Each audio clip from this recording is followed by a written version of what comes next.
right. Infinity Slayer on Haven. Is this going to be a 5-0? What is it? Is this going to be a 5-0? This is going to be a 5-0. I thought it was already a 5-0 before we started, honestly. And generally we've been a quick 3-0, but you got to play out the other two just to humor them? Yeah, just for fun and shits and giggles, you know. I just think maybe the teams just aren't really fair. I mean, those 4 pros versus us 4 is just really not a fair match. Well, I mean, we got established pros like yourself and Hoaxster here, and we only got, you know, some no-names like Neighbor and Best Man over on that side, so it's kind of stacked squads. It's a bunch of washed-ups, honestly. Oh, that's the first time I've seen someone get the truth. How did it feel? It was painful, actually. Sometimes the truth hurts, but man, it just needs to happen. All right, so Dave, we were talking about the music track, the audio cues. You said it's one long looping track, and I said it's really cool how the music actually knows what's going on in the game. Yeah, it's not really a looping track. We have our intro, our outro, and then there's all sorts of events that can happen in the middle.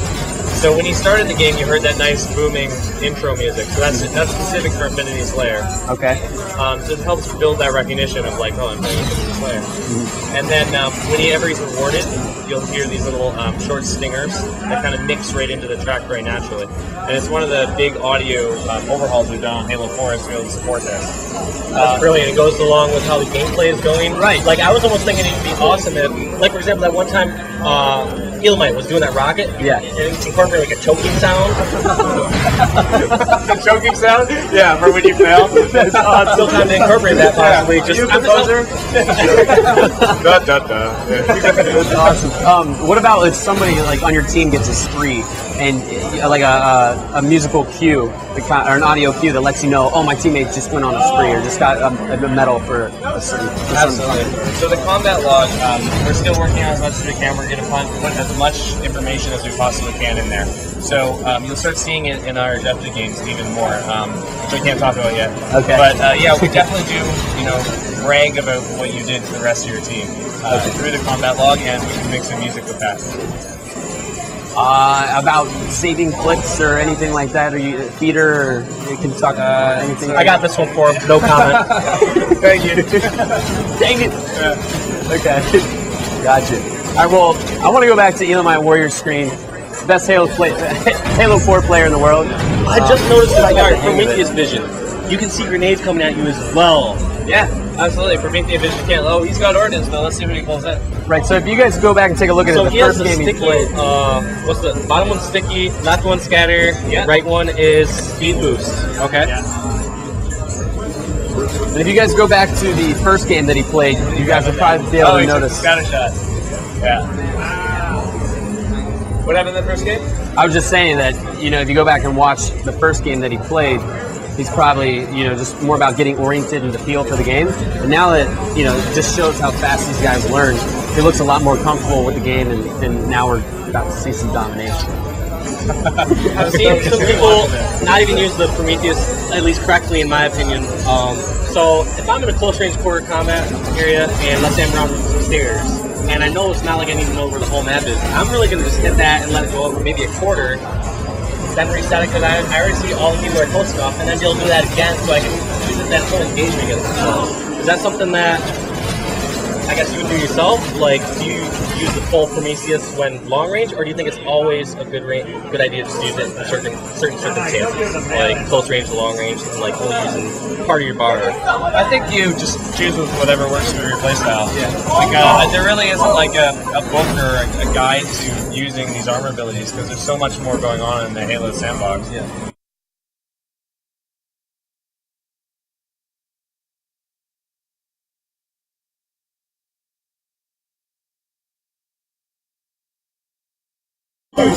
True. Yeah, I guess sometimes maybe I either get tunnel vision, or I can just see myself basically being like, all right, I know where the one closest enemy is to me, and I don't have a sniper, so I'm going to focus on that. And I don't need to see where the rest of the team is at the moment. My favorite time to use it is when I'm the king in Regicide. Okay. Because then I can they all know where I am, and it's the only way I can kind of know where they're coming at me from. Right. And so in Regicide, that's the thing, is it's not exactly Juggernaut. It's you have an icon over yourself like a Juggernaut, and people are going to know where you're at. And you can use that to your advantage some cases. Everyone's going to be coming towards your way. You're worth more points. And like you're saying, use that Promethean vision. They're not going to expect you to be coming right for them. They expect everyone else to come for you as well. So like you get that closest person to you, just get that nade, one shot, and just play it out smart. So I like that. I like the idea for using that. Absolutely. The sticky detonator does it as well. I mean, we've had some crafty kings. I mean, our internally kings are like, oh, they all know where I am. But then once they start finding out different strategies and ways to, take advantage of that, it really just adds another layer of strategy to the mode that, even we weren't anticipating, but we've gotten even more excited about it as we've seen these strategies develop. Yeah, I can definitely see them just evolving. And I would also look at similar situation and be like, all right, during my loadout, I think if I know I'm doing the king next, I know I have more points, I'm going to just switch over to Promethean vision, like you said. Definitely, and that's one of the great things about swapping loadouts between deaths. And as you earn more in your affinity career, you're going to start unlocking more and more loadout options that you can configure. Oh my god! What was that? There's some rage over there.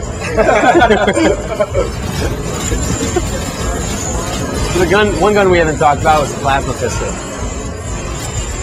I mean, we've seen it just used very little here. Yeah. It's happened against Cal both times, and not to Cal's favor. I feel like, from what I've noticed, is that it seems like it takes a little bit longer to get that full charge on it. I noticed and that I can't too. tell as far as how much it locks on, though. I guess those aren't really questions. I guess those are just more comments on how I've noticed it so far. Because I personally have used, it's evolved from all the Halos. I mean, Halo 1, I would use it just literally like a plasma rifle. I love how it frees people. Yeah, freeze them off. Just pretty much do like 6 to 8 shots and get a melee and get an easy kill. Halo 2, undot, like that gun was god. Like just you just charge it up, shoot them, switch to your VR instantly, and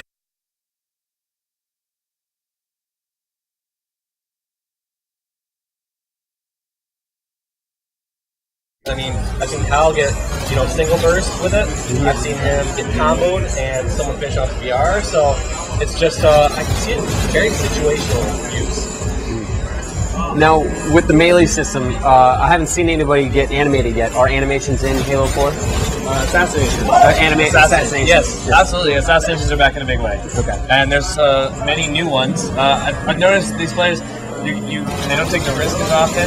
They're on the stage, don't want to get yoinked. But yeah. I also think that these guys, even though first time playing these maps, they really have a high awareness level, especially having the radar, and so many of them using Promethean vision. So I think that's a huge factor why we haven't seen any yet. Yeah, here's a speed boost in action here. This is great. Alrighty, Mike. Show us the speed boost. Now, when you have nice shots. What I love about speed boost is the circle strafe. Oh, and he's fighting an overshield too. That was kind of a cool combo, but yeah, getting in and out of combat, but also being able to circle strafe on enemies that much faster is a huge advantage. You're doing work. I've sort of noticed that overshield, no problem. You obviously reload and stuff like that. Does your rate of fire increase as well? No, not your rate of fire. Your reload speed, your weapon spawn speed, and your movement speed. That was a good double kill he pulled off of it. Kyle's dominating. So that gets him and his team a few more extra points for getting those medals and obviously the double kill. I still want to go back to that speed boost. Now, is it worthwhile to sprint with a speed boost, or does it negate sprint? It doesn't negate sprint fully. Speed boost isn't really meant to give you a hyper sprint.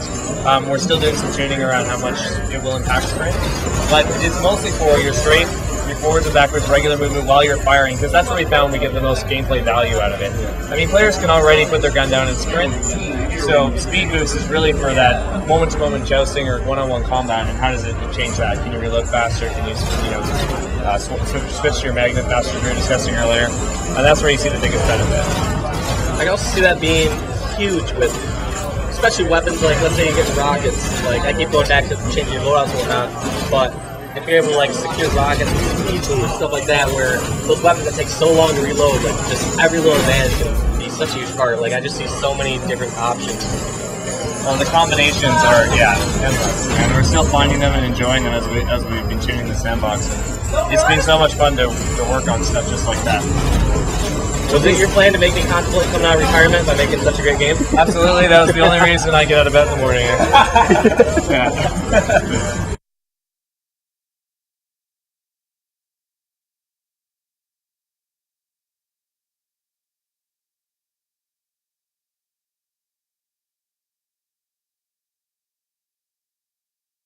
I don't know either. We're about to check the scoreboard and find out what it really means. Check the scoreboard and see whose fault it was? Yeah, pretty much. Because I don't know what's going on over that way. All right, Kevin, thank you so much. That was absolutely amazing, giving us the first look at Halo 4 multiplayer footage. Dave, do you have any final thoughts? I just also want to say thank you. I mean, he answered all our questions, kind of showed us what the weapons were about. I mean, we saw a lot of the same sort of thing like ER, Frag, Promethean Vision, but Kevin did a great job explaining what other possibilities are out there, what you can do to take advantage of your ordnance drops and weapons on the map. So I just want to say thank you once again, and I'm very excited for November 6th. No problem at all. It was great bringing Infinity Slayer and Regicide D3, and we loved hosting you and showing it off. All right, guys, for more exclusive Halo 4 multiplayer gameplay footage, head on over to GameSpot.com.